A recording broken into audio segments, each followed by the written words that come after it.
Okay, YouTube, this is JL Chambers 82, and I'm taking a little departure from the game videos just for a moment. Thought I'd show off some guitar stuff real quick.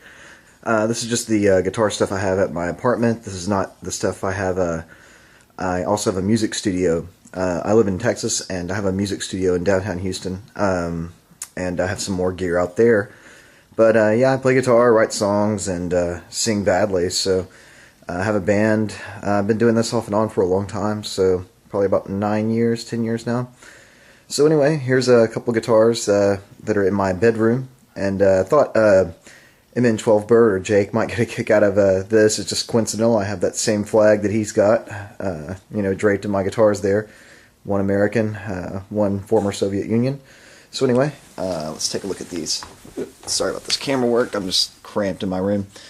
This guitar is really cool. It's one of my favorite guitars I have, and it's one of the cheapest guitars I ever bought. I bought it at a second-hand store, real cheap back in the day for like $100. It's an American-made guitar. It's a PV Razor, and it's got these really cool blade pickups on it, and some stickers I put back on it. Oh my gosh. Yeah, they got the Green Goblin there. Nixon Agnew political campaign sticker from back in the day. Back in, God, that wasn't my day either. Some Dragon Ball Z stuff and Metric, great band. But anyway, this is, you probably can't tell, but these are really, really thick gauge strings. This stays in a dropped C tuning. Guitar is totally wicked. If I can just pick it up for just a moment. Let's see how much of it you can see. But it is a really, really cool shape. And it's made 100% in America. And yeah, I wouldn't sell this for $2,000, and paid $100 for it. So anyway, just moving on over here.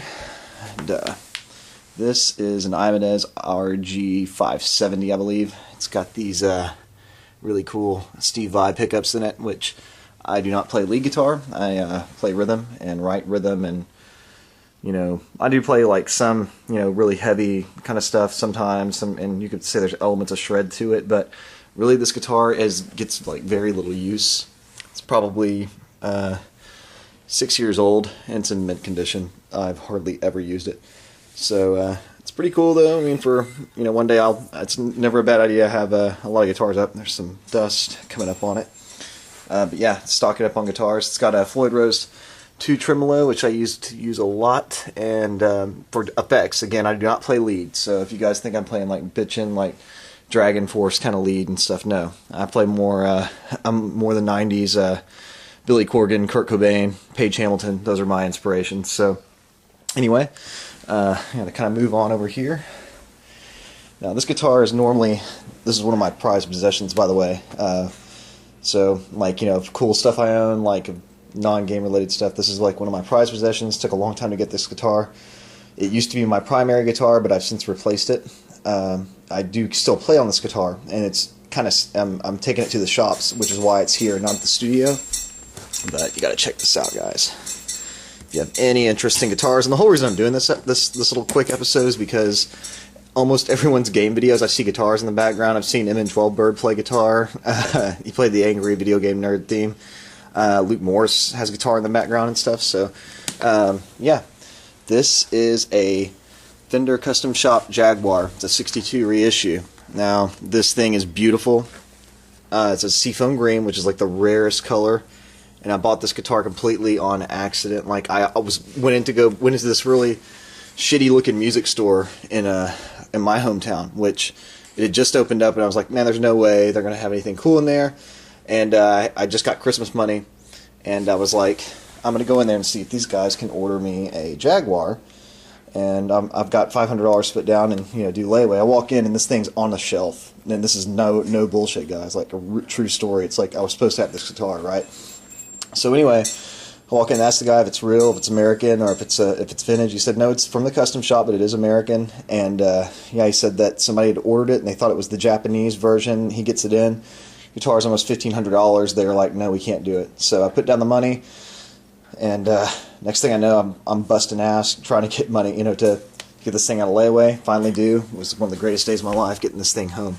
I replaced the original hardware, which I still have over here.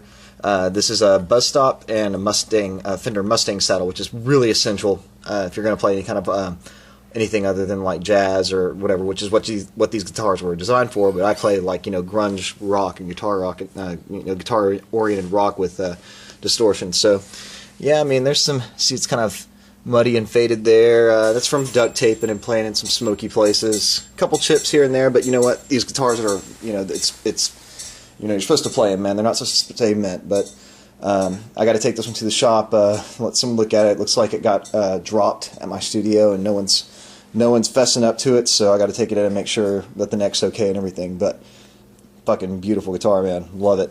And then lastly, this has been in the background. This is the acoustic guitar I have at home.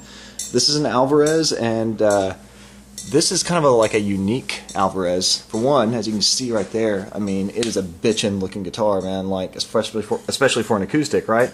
Thing looks badass. I thought so when I saw it in the shop, and it was secondhand. And this thing was like $600 at Guitar Center. They couldn't get rid of it, you know, and I was like, man, that's a gorgeous guitar. It sounded amazing. It's got really, really good pickups, which I really don't use pickups that much in acoustics, but anyway, I was like, man, I got to get this guitar, and I find out why. It's a baritone acoustic, and the strings are almost impossible to find for it. The tunings are very odd. I mean, you can go to like a low B tuning instead of an E to E tuning, and there's the original gauge of strings. I mean, they're huge, and they're almost impossible to find. And can't read the guy's name. Let's see if you want. If this means anything to anyone out there, I don't. It's yeah, Joe, whatever that is, and MTD. But guitar sounds amazing. And what I did was I just bought the heaviest, biggest, baddest strings that they make, and I tuned this thing in standard E. There's a little bit of buzz, but you know what? No one's got a guitar that sounds like this. It is so deep and badass that, I mean, I don't really play acoustic live shows or anything, but I'll play like, you know, little intimate things at the house or something like that. And this is a guitar I write a lot of songs on, so it's really cool because you can play anything from folk to really heavy rock because the power chords come through so great. But yeah, I mean, I was playing this girl I was kind of talking to for a little bit. Like she came over and I was playing some stuff on it, you know, and just she was even saying, she's like, wow, that guitar sounds amazing, you know. I was like, it really does. And I've never seen anyone else play it. Like, I've got a lot of friends, they all play on Martins or Takaminis and things, but like Alvarez, it's a pretty common brand, you know. It's really it's a higher end brand, definitely, if you get the real stuff, you know, not the Korean stuff or whatever. This guitar is not. It comes from one of their custom shops. It was only $600 because they could not get rid of this guitar because of the lack of the strings. They just don't make them. Their custom strings. Turns out they're very expensive. But I just buy the heaviest gauge I can and play in standard E, and I haven't had any problems. It's been really cool. Really dig that guitar. But yeah, there's some Genesis stuff and a bear. It's Christmas time. Got a little cousin in the family that's getting that.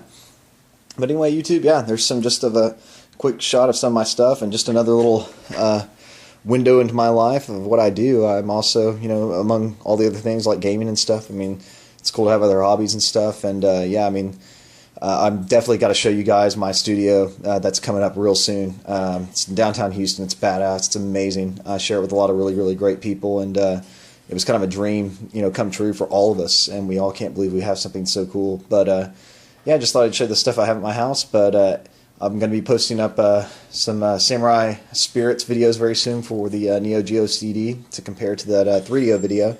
But I just thought I'd throw this in between because I haven't been posting up videos that much and been real busy. Just went and did some Christmas shopping. I'm like, cool, I'm going to share something, you know, kind of close to me with all you guys that have tuned in. And thank you for my subscribers. You know, I'm just over 30 subscribers now, but that's huge to me. I mean, 30 people tune in for, you know, this kind of stuff. So that's really cool, and I really look forward to seeing more videos from everybody. But anyway, YouTube, until next time.